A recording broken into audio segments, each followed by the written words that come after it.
গঙ্গারামপুরের এক বেসরকারি নার্সিংহোমের দোতলা থেকে ঝাঁপ দিয়ে আত্মহত্যা করল সদ্যজাত শিশুর মা।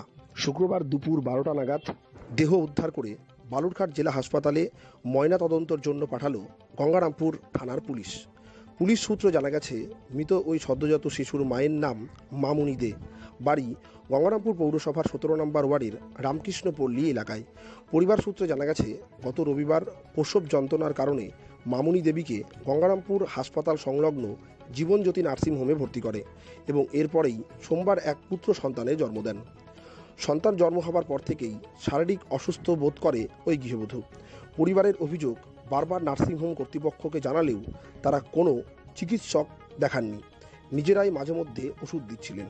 এমতো অবস্থায় শুক্রবার সকালে হঠাৎই সিঁড়িঘরের জানালা দিয়ে ঝাঁপ দেয় ওই গৃহবধূ এবং নিচে পড়ে গিয়ে গুরুতর আহত হয়।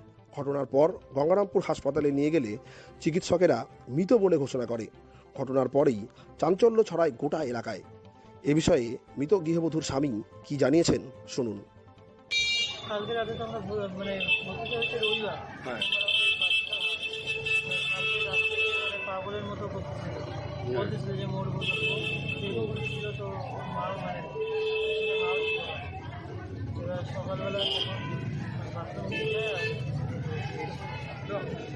কেন মেন্টালি কোনো কি উনি মেয়েটাতে কিছু ছিল না। কালকে রাত্রে কাউকে চিনতে পারছিল না। বাচ্চাটা কোথায় হয়েছিল? বাচ্চাটা